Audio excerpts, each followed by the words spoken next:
Well, right now I just released the latest Version Theory album, Welcome to Your Life. It was actually back in December 2017. Promoting that right now, but no new music right now. I'm not working on any new music right now. I'm contemplating taking Aversion Theory live, which is what I wanted to do for a while, actually since the release of the first album, but for one reason or other, I have not been able to. It's kind of tough when you're the only member of the band. So yeah. Okay. Right. Could you tell us about that deal with Halo Asco?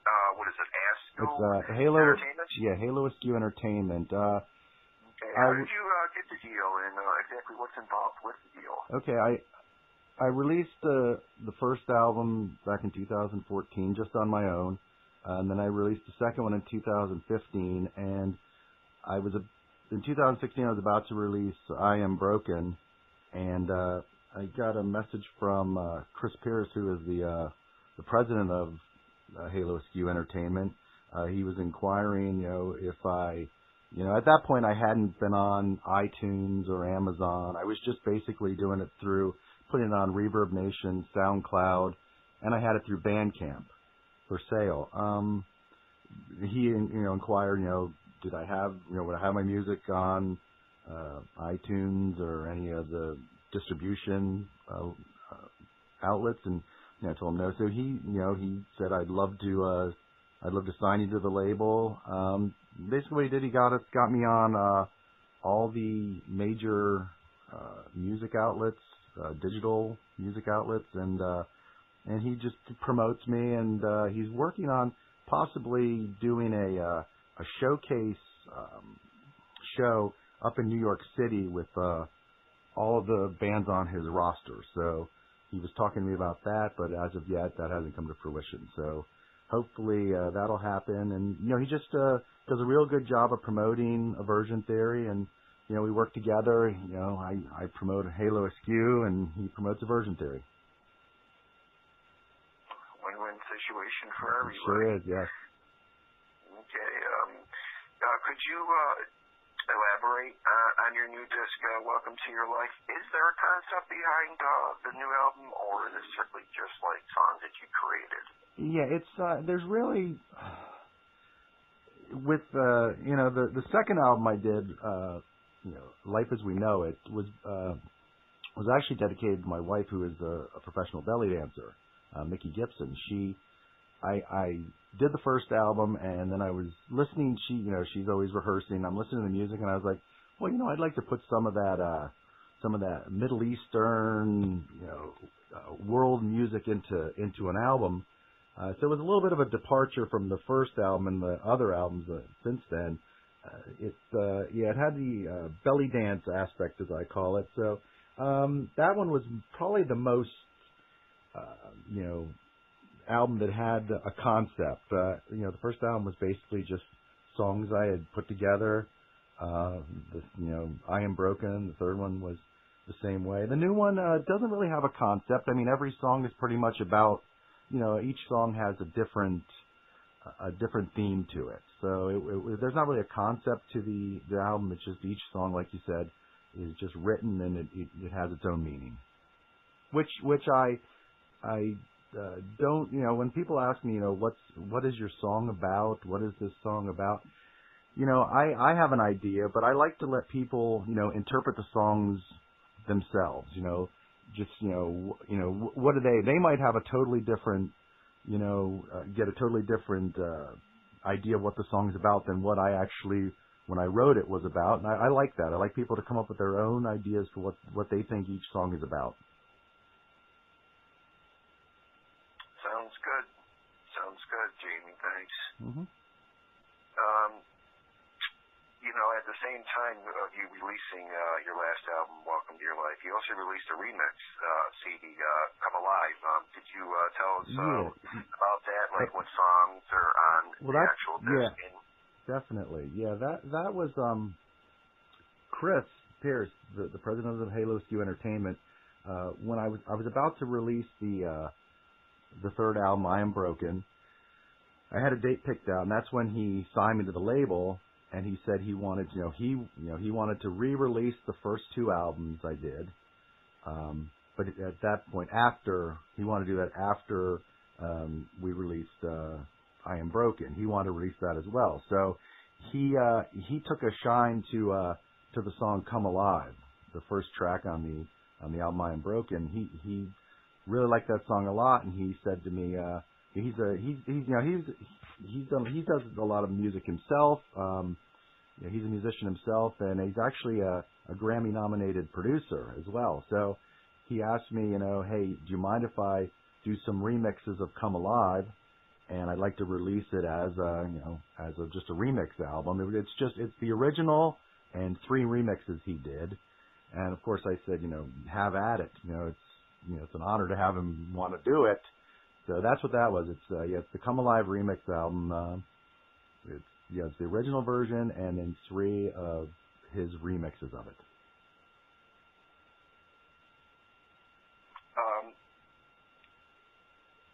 What are your favorite songs to perform live, and which ones would you like to add? Well, I haven't performed live. Yeah, as of yet, I haven't performed live. That's part of the fun of wanting to go live. I like I said, I wanted to go live after the release of the first album, but I realized, you have one album out, you really can't, pick and choose what songs you want to do, because if you have to fill a longer set, that's the whole album. So after the second one, and then after I Am Broken, I really was itching to, because then I had, the first album had 7 songs, the second album had 5, the third one had 6. So by the third one, I had a good amount of songs that I could choose from, and now that I've released Welcome to Your Life, which has 10 songs, actually 11 songs, there's a bonus track on it. I have the opportunity to pick and choose what songs, but as of yet, I haven't gone through which songs I would perform live yet. Oh, okay. But that would be a fun thing to. That's the beauty of having, 4 albums out. If you have to fill a long set, you have the songs then. Exactly. Speaking of the 4 CDs that you do have, which songs and CDs are your favorites? I really like this new. I really like the new album a lot. I especially the title track, Welcome to Your Life. I really love the energy it has. I mean, I like all, I shouldn't say I don't like any, certain songs, but, some songs, I think every artist is the same way. I think every artist, has their favorites.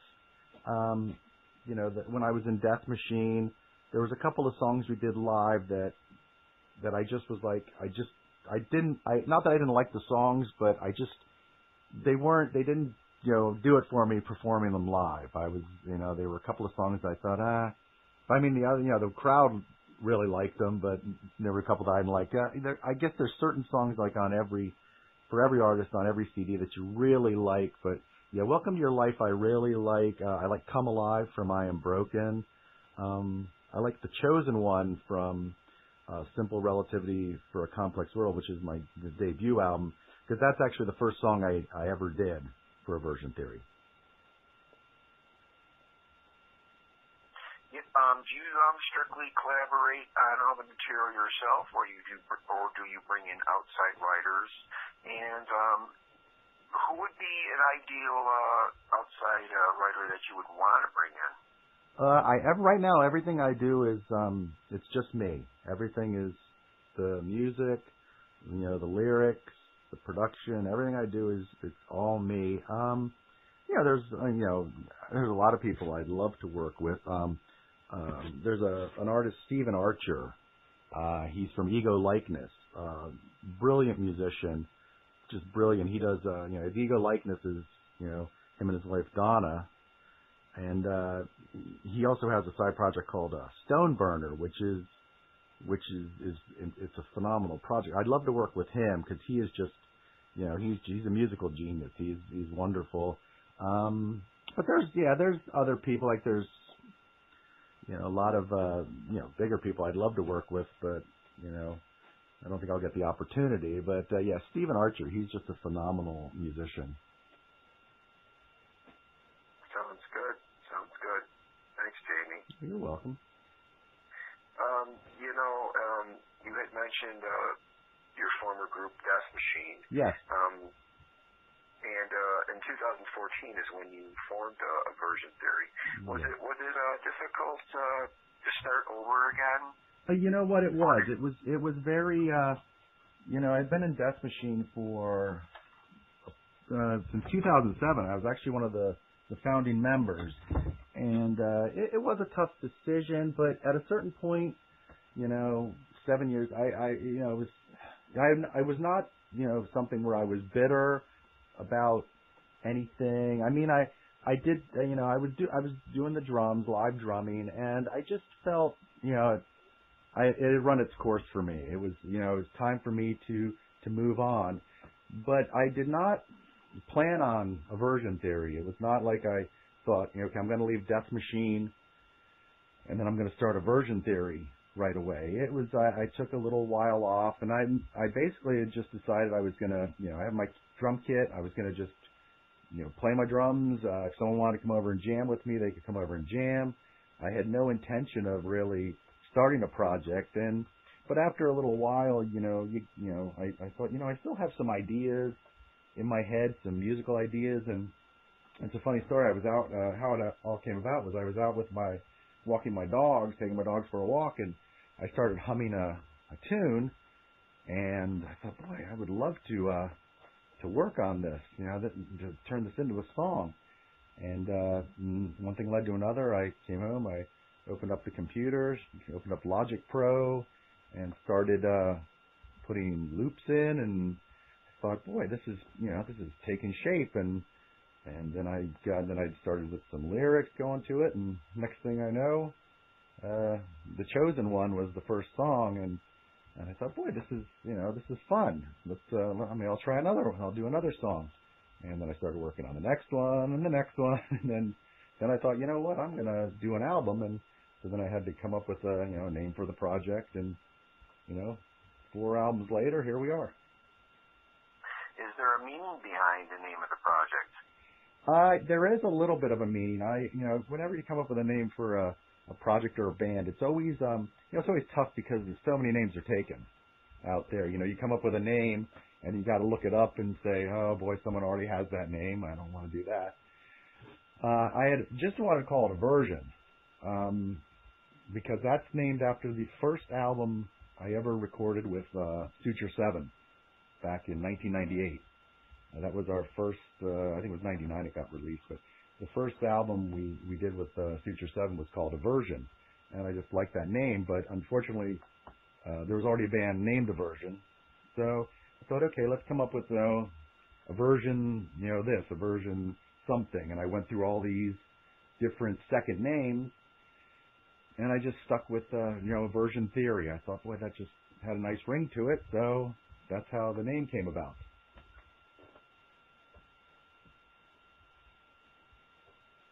What have been your greatest accomplishments and moments since you began your musical career? Let's see. Since I started, I did Suture 7 with a really talented musician, Elton Nestler. He actually is the reason why I was able to do Aversion Theory was because of him. When I started with Suture 7, it was just the two of us starting it. He did all the music himself, and I did the vocals. Basically, that's what it was when we started Aversion Theory.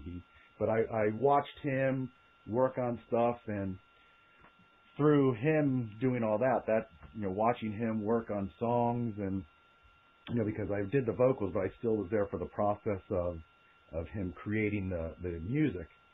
I was able to take all the stuff that he did, and that's what I put in. That's how I was able to start Aversion Theory, by watching him. Just that first album we did with, Suture 7 was a really big highlight because, I used to, I wasn't in a project at all when I started with him, Suture 7, but, he took it. So the first album I would say was a big thrill. Winning the best, I think it was the best metal band award at the 717 Music Awards with Death Machine was really nice.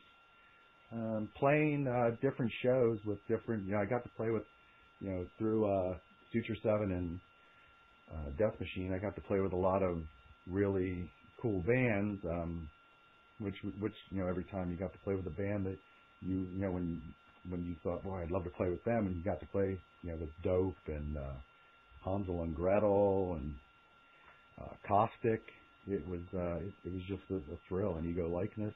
So yeah, the playing with the bands, I think the different big time bands, because when we were in Suture 7, I said, boy, I'd love to be able to play with this band, play a show with this band, and play a show with that band, and then in Death Machine, a lot of it came true. So I think that was the biggest highlight, playing with these bands. For the people unfamiliar with your band, could you elaborate on your music and style? Yeah, it's funny because a lot of times, a lot of people, they right away, because the name's Aversion Theory, a lot of people think it's 4 or 5 members, and I have to tell them, it's just me. I'm the only one doing it right now. I started it out as like I said, when I started the first album, I really didn't have a direction on like what kind. I mean, I came from with Suture 7 was a industrial band. Death Machine, we a lot of times people say we were industrial metal or industrial rock. So I came from that background with those bands, but coming in, starting Aversion Theory, I just took like I said, I would just I consider Aversion Theory. I would say the genre is, I would say it's alternative, electronic, industrial. That's what I usually say. It's got, like I said, the second album, Life as We Know It, came across as more of a world music mixed with industrial type. I called it industrial world music. So I really didn't have a set plan of what type of music I wanted to do. It was done like Aversion Theory. When I started Aversion Theory after Death Machine, like I said, it came to me, these songs. It was just really for me an outlet, because I still wanted to do music. I found out after leaving Death Machine, but I wanted to do it on my terms. I didn't want anybody to, I didn't want to have to answer, like someone says, hey, you got to get that song done right away. It was more or less, okay, do I really, do I feel like working on a song today? Nah, I don't really feel like it. So, okay, do I feel like the next day? Nah, maybe the weekend I'll work. So it wasn't something that was like where someone was pushing me to always be doing it, which is nice. It's a nice change. I mean, there's positives and negatives to being the only member of the band. Where does the inspiration come from to create your music? Just life experiences. I'll get and like I said, it's really a strange thing. A lot of my ideas come when I'm out and about. Taking my dogs, taking my dogs for a nice long walk. A couple, many songs I would be out and I'd be like, start to do, sing get lyrics in my head, and I'd be like, da da da da, and I'd be like, oh my gosh, that would make a good song. So, I would come home, but it was mainly just, you get on a subject in your mind, like whether it be, whatever, the sky, the sun, the moon, whatever, and then you build around that idea, and that's where the inspiration comes from. It's just life experiences, and you get a subject, and then you say, oh boy, I'd really like to sing about that, which comes to and I don't want to get political here, which is the latest album, Welcome to Your Life, has a song on it that is an anti-politician song. Well, why don't we? I mean, I've heard the song, and I love the song.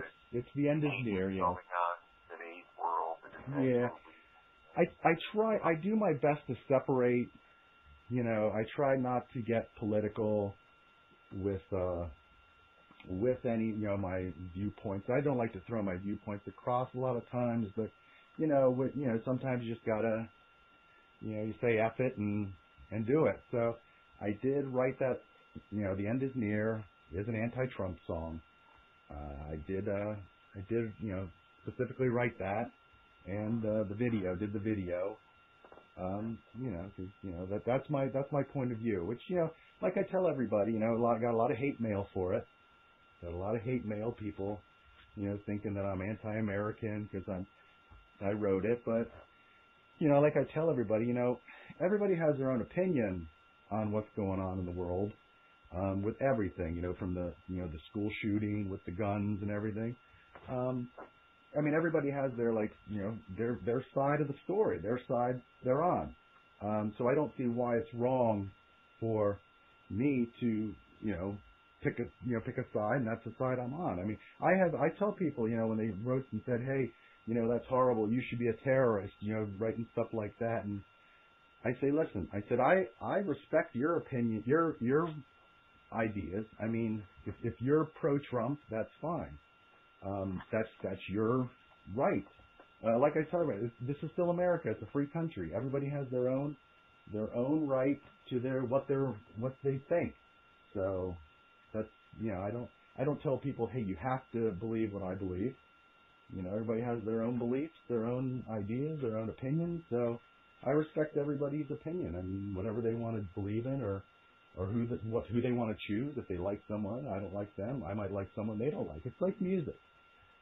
A lot of people say, I'll say, I'll let people, they'll say, well, what's your music sound like? And I'll send them a link. And they'll say, well, yeah, it's good, but it's not my type of music. And, I say that's fine. I'm not a big fan of country music. I'm not a big fan of country. I'm not a huge fan of rap music either. But I don't, I can appreciate that, the work they do to get their, the music out there, and I don't badmouth it at all. But it's not something I would listen to. So I tell people, that's fine. If it's not your cup of tea, it's not your cup of tea. So it's the same with the the world today. Everybody has their own. Oh yes. Their own opinion. Yes. I look at it like this. Music is just a mirror of what's going on around us, and it's someone's personal interpretation. As far as being, quote, a protest songs have been going on long for many decades, especially with the highlight and the unfortunate war with Vietnam. But you know what? We're going to go on to the next subject, and what I have to ask you is, at what age did you want to pursue music as your career, and who have been your influences? Okay.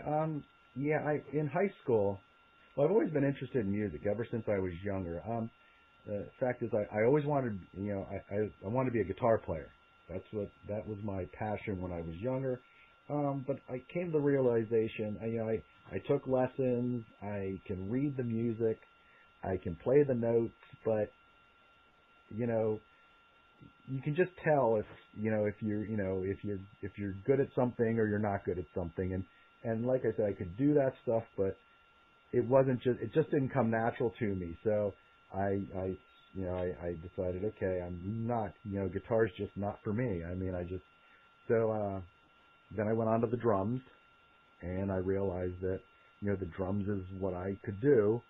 And, I really took to the drums. I, practiced, 3-4 hours a night out in the garage, driving the neighbors crazy. But, that's what that's at a young age. I realized I loved music. I just loved it. In high school, I was, in a band called Endangered Species, which wasn't a very good band. Not everybody, could play well, but we had fun, going over to the one guy's house and, playing music, and, the one guy wrote songs and we, played them, but never really, I knew it wasn't going to amount to anything. So, but, at a young age, I just realized that I really, loved music. Younger, my influences, classic rock, Zeppelin, Pink Floyd. My favorite band my favorite all-time band is Cheap Trick. I've seen them perform many times. I think they're my favorite band of all time. Yes, they are. It's just classic rock. The Doors.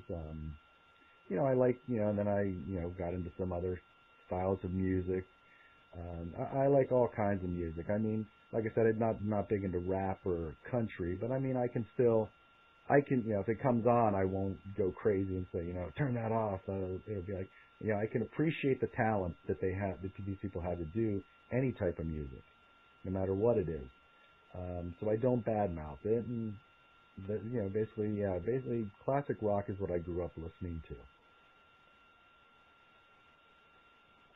What are your goals for the new CD and Aversion Theory? Well, like I said, I keep promoting the new album, Welcome to Your Life. Hoping, you of course get, sales, make some money, sell some copies. Like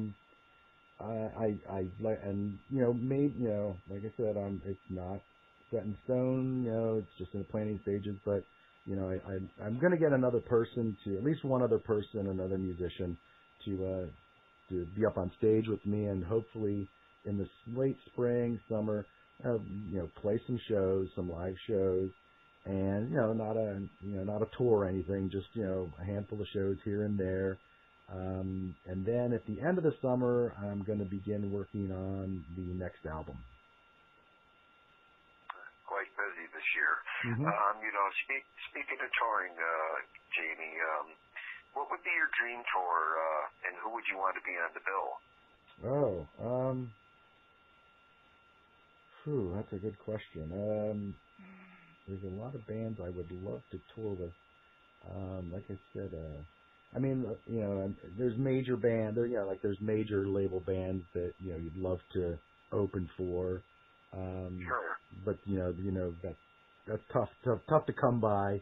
But then there's bands that are not on major labels, but they're in the scene that are good bands, but they're just not as well known. Well, they don't really have to be well known. Someone that you would want to be on the road with for months and get along with, and have almost a brotherhood of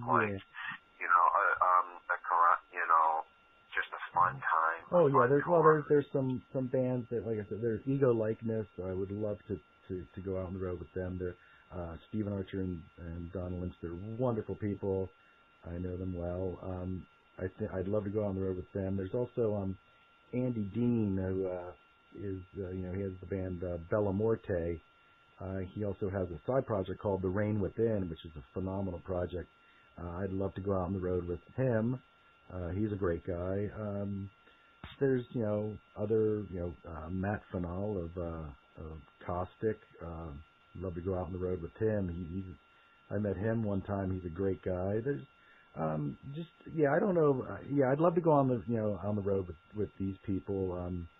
Of course you'd love to go on the road with like the Foo Fighters, or because they're packing a stadium. But the only problem is most of the time when you go see these bands, the opening band, no one really cares about them. So I would love to go out on the road with these bands that are not on major labels, because it's just you just have I think a great time. You would be more appreciative to an audience that actually likes your music. Yeah. A lot of I've been to concerts too where I see this band I really want to see, and then the opening band comes on and they start playing, and you're thinking, oh yeah, the music, great, the music, they're and then after a couple, 2 or 3 songs, you're like, okay, let's get the band I want to see out there now. But I think a lot of people are like that, but I never, you never disrespect the band up on stage. That's they're up there, busting their ass to perform. You never disrespect the band when they're playing live. I don't want anyone to do that.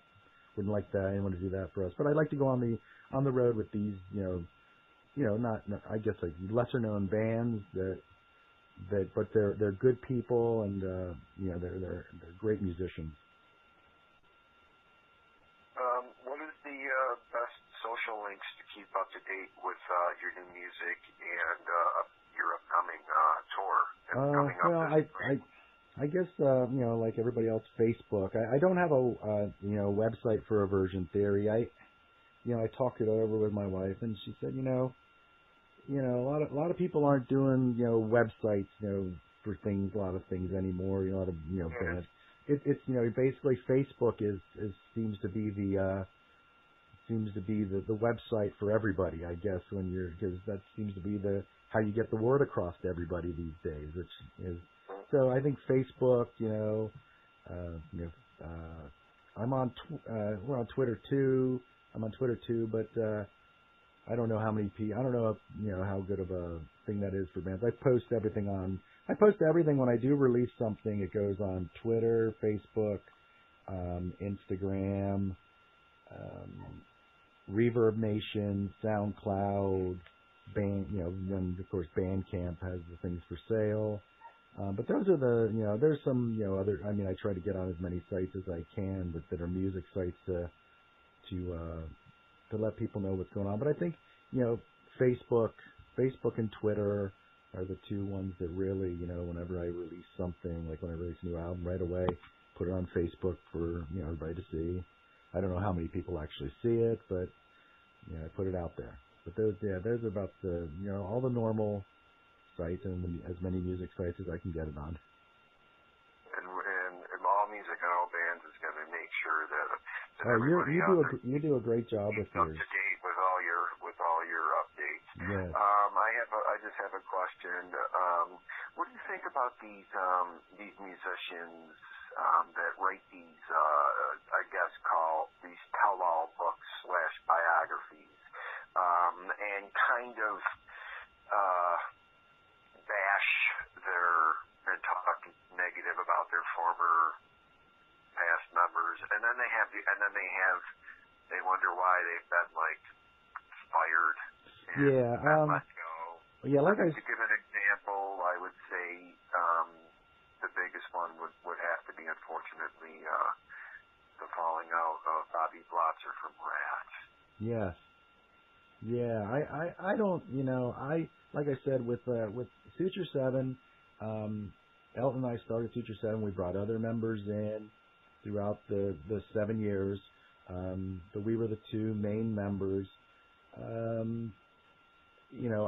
We just got, I never really had any experiences where I'm, I was so hated someone else in the band, because we got to a point where we decided we just didn't want to do it anymore, and we parted ways. And I still talk to Elton on, through Facebook, and then, with Death Machine, there was no real, and I wasn't, I wouldn't bash anybody for it. There's still, most of the members of Death Machine are gone. It's Nathan Machine.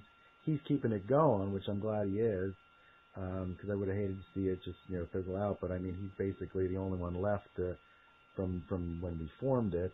But I don't know if they're just doing it to sell books, but I don't think it's, a lot of people like to read dirt on things. Want to know what's going on, like, oh, what they did, what this person did. So, but I don't, I would never write a book, if I had been in a band. I don't think I'd ever capitalize on how much this person, I hated this person, or I didn't like that person, or what this person did. That's, I'm just not that type of person. I just, I was in the band, I was in this band and moved on, and now I couldn't write a book about aversion theory because I'd have to bash myself.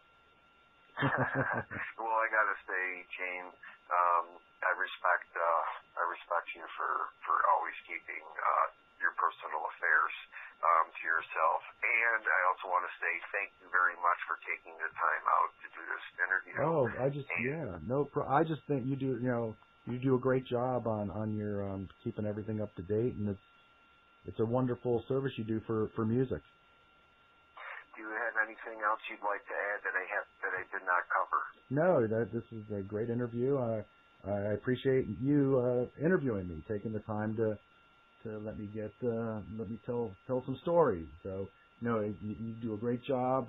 All Music, All Bands is a great service to people where they want to know what's going on, and you keep it up to date. And just thank you very much for interviewing me. Well, thank you very much, Jamie. Thank you. I appreciate all the nice words, and I appreciate you taking time out of your busy schedule. No I know you're quite busy creating new music, no problem. planning out your spring tour. tour and everything else. And thank you very much, and have a good day. Thank you too, Rob, and keep up the great work.